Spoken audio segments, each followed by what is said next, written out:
2019లో సాక్షి పత్రిక తనపై అసత్య ఆరోపణలు చేసిందని మంత్రి నారా లోకేష్ తెలిపారు. అప్పుడే వారికి లీగల్ నోటీసులు జారీ చేసినట్లు చెప్పారు. సాక్షిపై పరువు నష్టం కేసులో విశాఖ కోర్టుకు ఆయన హాజరయ్యారు. కేసు విచారణ ఫిబ్రవరి 28కి వాయిదా పడింది. కోర్టుకు హాజరైన అనంతరం లోకేష్ మీడియాతో మాట్లాడారు. తప్పుడు వార్తలు పదే పదే రాసి అది నిజం చేయాలనుకోవడం సాక్షి పత్రిక నైజం. గత 5 సంవత్సరాలుగా న్యాయం పోరాటం చేస్తున్నాను. ఇది 4వ వాయిదా. నిజం నా వైపు ఉంది. ఎన్నిసార్లైనా వస్తాను. మంత్రి హోదాలో నేను వచ్చినప్పుడు పార్టీ ఆఫీసులో బస్సులో పడుకొని సొంత భోజనం తిన్నాను. ప్రభుత్వం నుంచి ఒక్క వాటర్ బాటిల్ కూడా తీసుకోలేదు. వచ్చిన వాహనం కూడా నాదే. సొంత డబ్బుతో డీజిల్ కొట్టించుకున్నాం. సీఎం చంద్రబాబు నాకు ఏ బాధ్యత ఇచ్చినా అహర్నిశలు కష్టపడతా. యువగళం పాదయాత్రలు ఇచ్చిన ప్రతి హామీని నిలబెట్టుకునేందుకు చర్యలు తీసుకుంటామని చెప్పారు. 2019లో బ్లూ మీడియా పత్రిక సాక్షి నా పైన ఒక ఆర్టికల్ వేయడం జరిగింది. దాంట్లో ప్రధానంగా నేను మంత్రిగా ఉన్నప్పుడు విశాఖపట్నానికి అనేక సార్లు వచ్చాను. లాంజ్ లో నా పైన దాదాపు 25 లక్షల రూపాయలు ఆనాటి తెలుగుదేశం పార్టీ ప్రభుత్వం ఖర్చు పెట్టిందనే వార్త వేస్తాం జరిగింది. అప్పుడే నేను లీగల్ నోటీస్ కూడా జారీ చేశాను. మీరు క్షమాపణ చెప్పాలి. నేను ఎక్కడ ఆధారాలు లేవు. రాజ్యాంగం చాలా స్పష్టంగా ఆధారాలతో ప్రింట్ చేయాలి అని చెప్తుంది. అంతేగాని ఆధారాలు లేకుండా ప్రింట్ చేస్తే అది డిఫమేటరీ నేచర్ అని చాలా స్పష్టంగా చెప్తుంది. మీరు ఎట్టి పరిస్థితుల్లో రిజైండర్ ప్రింట్ చేయండి అని ఆనాటి సాక్షి కానివ్వండి, అదే విధంగా దేశవ్యాప్తంగా ప్రింట్ అయ్యే ప్రతి వారం ప్రింట్ అయ్యే మ్యాగజైన్ ద వీక్ కూడా మనం నోటీసులు జారీ చేస్తాం జరిగింది. ద వీక్ అవుతే ఇమీడియట్ గా మా దగ్గరకు ఉన్న సమాచారం కరెక్ట్ కాదు, మీరు చెప్పిందే కరెక్ట్, మేము రిజైండర్ ప్రింట్ చేస్తామని వాళ్ళు చాలా స్పష్టంగా ప్రింట్ చేస్తాం జరిగింది. కానీ బ్లూ మీడియా గురించి మీకు బాగా తెలుసు. తప్పుడు వార్త పదే పదే రాసి అది నిజం చేయాలని ప్రయత్నిస్తుంది. అదే రీతిలో వాళ్ళు ముందరికెళ్తున్నారు. అందుకే నేను గత 5 సంవత్సరాలుగా న్యాయ పోరాటం నేను చేస్తున్నా. ఇది 4వ వాయిదా. ఎన్నిసార్లే నేను వస్తాను, ఎందుకంటే నిజం నా వైపు ఉంది. గతంలో కూడా మీకు చెప్పాను. ఈ రోజు కూడా మంత్రి హోదాలో నేను వచ్చినప్పుడు పార్టీ ఆఫీసులో బస్సులో పడుకుని సొంత భోజనం నేను తింటున్నా తప్ప ప్రభుత్వం దగ్గర నుంచి కనీసం ఒక్క వాటర్ బాటిల్ కూడా నేను తీసుకోవట్లేదు. నేను ఇక్కడికి వచ్చిన వాహనం కూడా నా సొంత వాహనం. దాంట్లో డీజిల్ కూడా పోసుకుని నా సొంత నిధులతో. ఎక్కడ ప్రభుత్వం పైన ఆధారపడకూడదని మా తల్లి భువనేశ్వరి గారు నాకు చిన్నప్పటి నేర్పించారు. అదే రీతిలో ముందరకెళ్తున్నా. ఎట్టి పరిస్థితుల్లో ఈ కేసు నేను లాజికల్ ఎండ్కి తీసుకెళ్తాను. ఎన్నిసార్లు వాయిదాలు వేసినా నాకు ఇబ్బంది లేదు. ఎన్నిసార్లు రమ్మన్నా నాకు ఎలాంటి మొహమాటం లేదు. ఎందుకంటే నేను తప్పు చేయలేదు. నిజం గెలిచడానికి కొంచెం ఆలస్యమైనా నిజం గెలుస్తుందని బలంగా నమ్మే వ్యక్తిని. గతంలో కలెక్టర్ కార్యాలయంలో నిర్వహించిన గ్రీవెన్స్ డేకి ఫిర్యాదుదారులు పెద్ద సంఖ్యలో తరలివచ్చారు. ఈ మేరకు collector Nagalakshmi, joint collector Bhargav Teja, ఇతర అధికారులు ప్రజల నుండి ఫిర్యాదులను స్వీకరించారు. ఇందులో పింఛన్లు, రేషన్ కార్డులు, భూముల సర్వే, భూ ఆక్రమణలు, వికలాంగుల హాస్టల్ నిర్వహణ, స్వయం ఉపాధి కోర్సుల గురించి అధికంగా ఫిర్యాదులు అందాయి. అదేవిధంగా గ్రీవెన్స్ లో ఫిర్యాదులను అందజేసిన బాధితులు వారి సమస్యలను మీడియాకు వెల్లడించారు.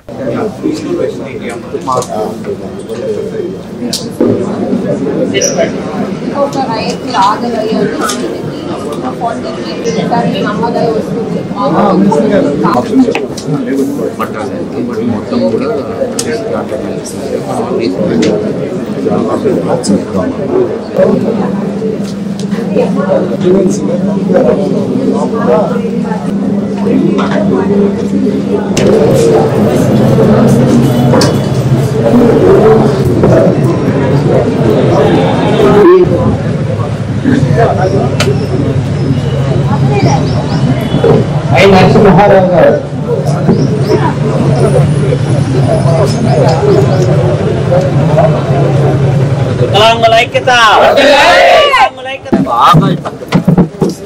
వాళ్ళ స్థలం మాది, గవర్నమెంట్ కూడా సంబంధం లేదన్నటువంటి ధోరణిలో వాళ్ళు ఉన్నారు.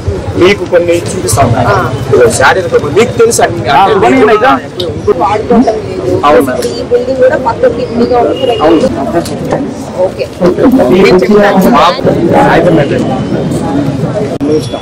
రావటం కోసమే కదా. బ్రహ్మయ్య, వికలాంగుల నాయకులుగా పనిచేస్తా ఉన్నాం. ఈరోజు కలెక్టర్ గారిని కలవడానికి ముఖ్య ఉద్దేశం ఏంటంటే, గతంలో కూడా కలిసాము.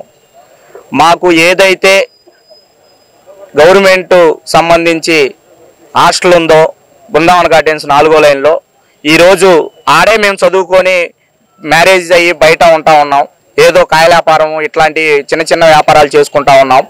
కానీ బయట ఇబ్బందిగా ఉంది అని చెప్పేసి కేంద్ర మంత్రి గారైనటువంటి పెమ్మసాని చంద్రశేఖర్ గారిని కలిసినప్పుడు మీకు స్కిల్ డెవలప్మెంట్ ప్రోగ్రామ్ అని పెడతాను, దానికి సంబంధించి దాంట్లో అనేక మీకు ఉపాధి ఉపయోగపడే విధంగా చేస్తానని చెప్పేసి తెలియజేశారు. అదే ఫాలోఅప్ చేశారు. కలెక్టర్ గారికి ఒక ఫండ్ కూడా రిలీజ్ చేశారు. అయితే స్థలం ఎక్కడ ఉంది అని అంటే, ఏదైతే బృందావన్ గార్డెన్స్ 4వ లైన్లో ఉందో స్థలం, వికలాంగుల హాస్టల్కి సంబంధించిన స్థలం, గవర్నమెంట్ స్థలం ఏదైతే ఉందో అందులో ఖాళీ స్థలంగా ఉన్నటువంటిది చాలా ఉంది. అందులో చదువుకునేటటువంటి వాళ్ళు ఇప్పుడు ఎవరు లేరు, ఉన్నదల్లా ఒక 7గురే.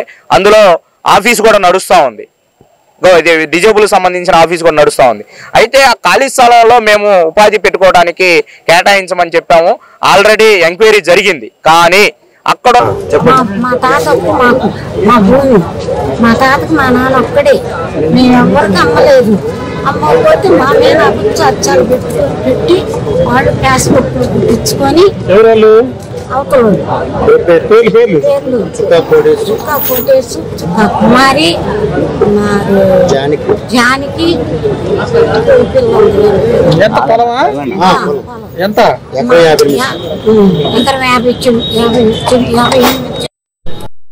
రమాదేవి అండి, కాడి రమాదేవి, చిలకలూరుపేట నుంచి వచ్చామండి.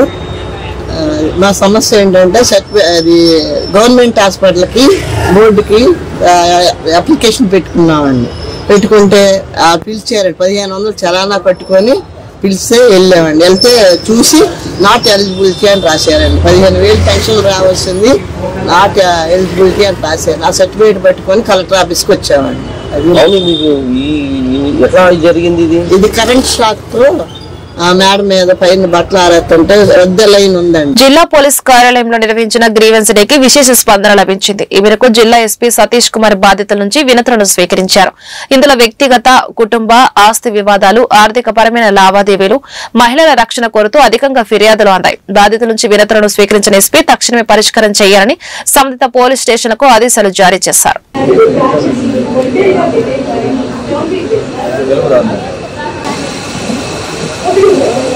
మీ మీద ఏదో చండాలం పడింది అని చెప్పి వెళ్ళిపోతారు.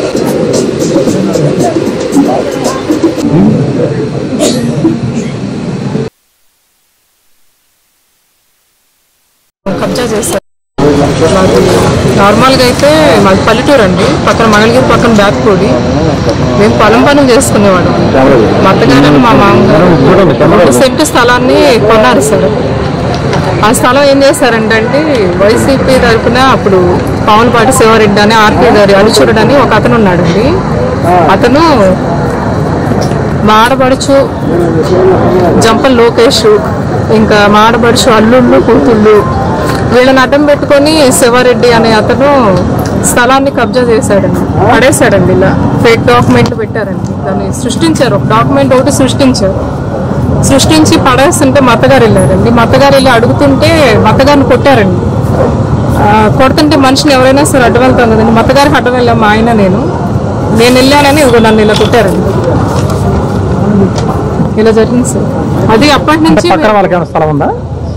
లేదు, స్థలం లేదండి. మా స్థలంలోనే ఉండమని ఇచ్చామండి. మేము ఇచ్చాము సార్. ఏం పెట్టారు అక్కడ స్థలంలో? షాప్ అండి, కిరాణా షాప్ అండి. మీరు కట్టించి ఇచ్చారా, వాళ్ళు పెట్టుకున్నారా? మేమే కట్టుకున్నాం. స్థలమును, ఇల్లు, రేగుల సర్ది మేమే వేసుకున్నాము, షాపు మేమే కట్టుకున్నాము. అవునండి. ఖాళీ చేయట్లేదు, అది మాది అని ఇప్పుడు ఫేక్ డాక్యుమెంట్లు తీసుకొచ్చి మమ్మల్ని దౌర్జన్యంగా కొట్టి దాంట్లో నుంచి ఇప్పుడు ఎలగొట్టేసేసి వాళ్ళు గోడ కట్టేసి కాంపౌండ్ వాళ్ళు కట్టేసుకున్నారు. బాలాజీ నగర్ 9వ లైన్ నుంచి వచ్చాము.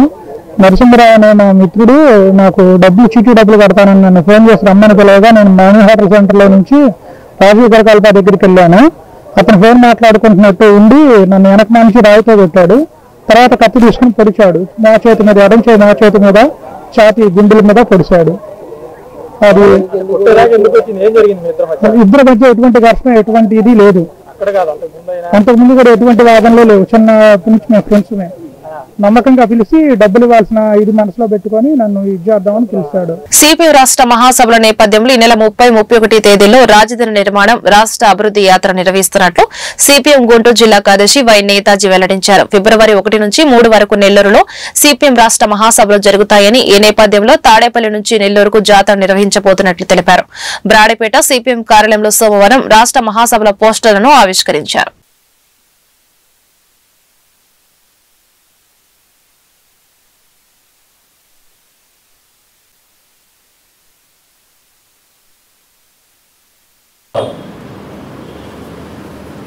పార్టీ 27వ రాష్ట్ర మహాసభలు ఫిబ్రవరి 1, 2, 3 తేదీల్లో నెల్లూరులో జరగబోతా ఉన్నాయి. ఈ సందర్భంగా 3వ తేదీ మధ్యాహ్నం ప్రదర్శన బహిరంగ సభ ఉంటుంది. ఈ బహిరంగ సభలో సిపిఎం పార్టీ ఆల్ ఇండియా నాయకులు కమ్రేడ్ ముంద్రా కరత్ గారు, ఎంఏ బేబీ గారు, బివి రాఘవులు గారు, కేంద్ర కమిటీ సభ్యులు ఎంఏ గఫూర్ గారు, పార్టీ రాష్ట్ర కార్యదర్శి వి శ్రీనివాసరావు గారు, అట్లా రాష్ట్ర కార్యదర్శి వర్గ సభ్యులు రమాదేవి గారు తదితరులంతా పాల్గొని ప్రసంగిస్తారు. ఆ సందర్భంగా మన గుంటూరు జిల్లాలో పోయినసారి తాడేపల్లిలో రాష్ట్ర మహాసభ జరిగింది. తాడేపల్లి నుంచి నెల్లూరు వరకు ఈ జనవరి 30, 31 తేదీల్లో జాతా నిర్వహించడం అని చెప్పేసి జరుగుతూ ఉంది.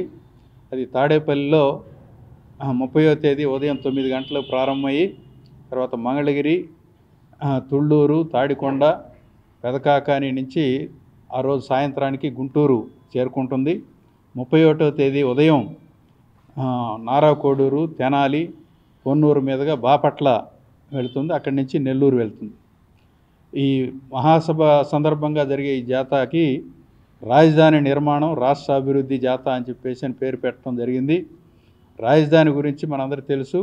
గత రాష్ట్ర ప్రభుత్వం హయాంలో రాజధాని మొత్తం సందేహాస్పదంగా తయారైంది. అధికారంలోకి రాగానే రాజధానిని ఇక్కడి నుంచి తరలిస్తామని చెప్పేసి ప్రభుత్వం ప్రకటించడం రాష్ట్ర ప్రజలందరి మనసుల్ని కలిచివేసింది. అట్లాగే రాజధాని నిర్మాణం అంతా కూడా ఆగిపోయినటువంటి పరిస్థితి ఉంది. రాజధానిని నిలబెట్టుకునేటువంటి దానికోసం రైతాంగం, ప్రజానీకం పెద్ద ఎత్తున పోరాటానికి దిగినటువంటి సందర్భంలో వాళ్ళందరి మీద నిర్బంధాలు ప్రయోగించారు. చివరికి ఈ గవర్నమెంట్ వచ్చిన తర్వాత మళ్ళీ రాజధాని పనులు పునఃప్రారంభిస్తామని చెప్పేసి అనేటువంటి ప్రకటించడం జరిగింది. ఈ సందర్భంగా కేంద్ర ప్రభుత్వం విభజన చట్టం ప్రకారం రాజధాని నిర్మాణానికి అవసరమయ్యేటువంటి నిధులన్నింటినీ కూడా గ్రాంటుగా ఇవ్వాల్సినటువంటి బాధ్యత ఉంది. దానికి మారుగా కేంద్ర ప్రభుత్వం వాళ్ళ ప్రపంచ బ్యాంకు హడ్కో నుంచి రుణాలు ఇప్పిస్తామని చెప్పేసి అనేటువంటిది ప్రకటన చేసింది.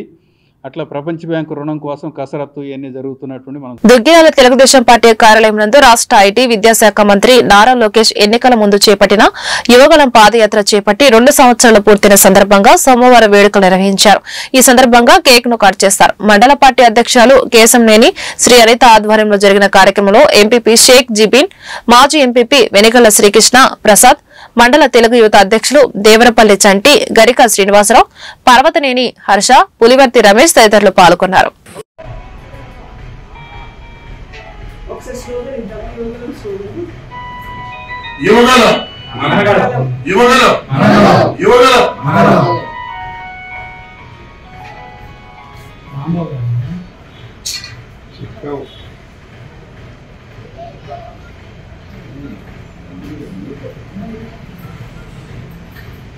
వీడియో చేస్తున్నాను.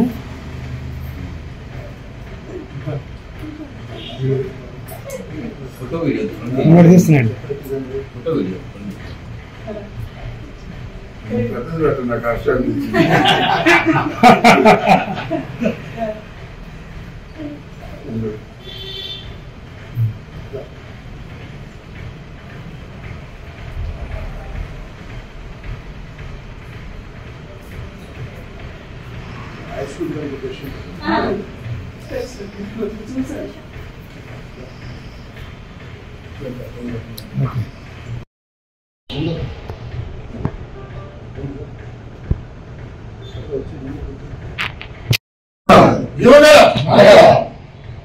ప్రజాబలం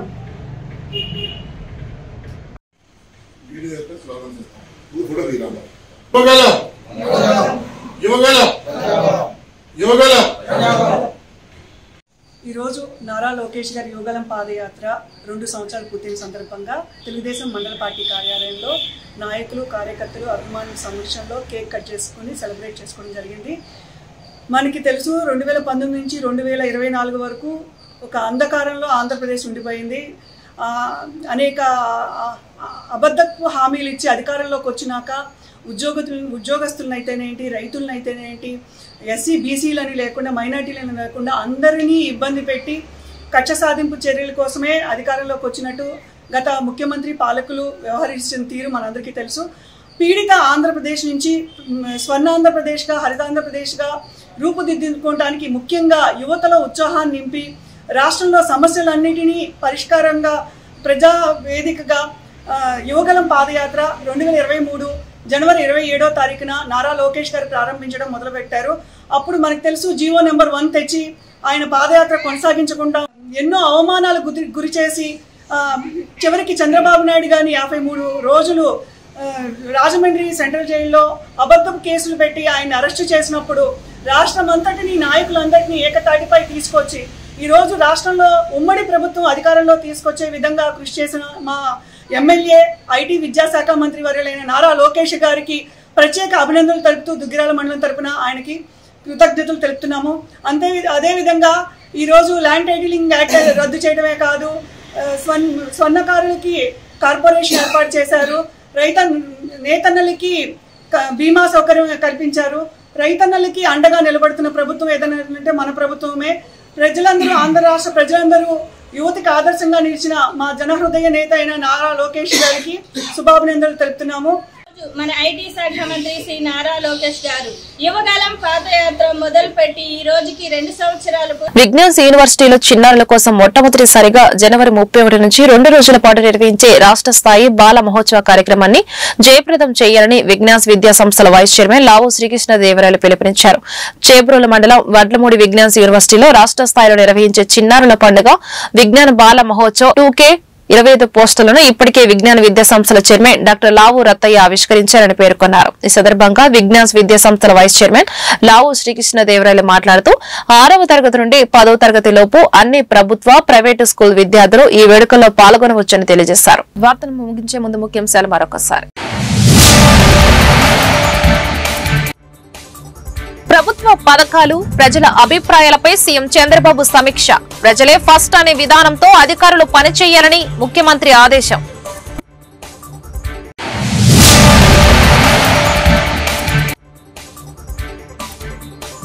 పోలవరం ప్రాజెక్టుకు పూర్తిగా కేంద్రం సహకారం. రూట్ మ్యాప్ ప్రకారం ప్రాజెక్టు పనులు పూర్తి చేస్తాం. మంత్రి నిమ్మల రామానాయుడు వ్యాఖ్యలు.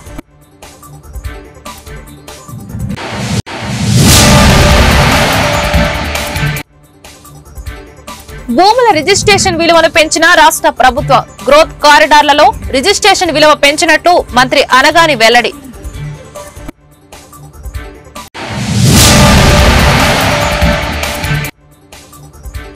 రఘురామకృష్ణరాజుకు సుప్రీంకోర్టులో చుక్కెదురు. జగన్ బెయిల్ రద్దు చేయాలన్న విజ్ఞప్తిని తోసిపుచ్చిన సర్వోన్నత న్యాయస్థానం.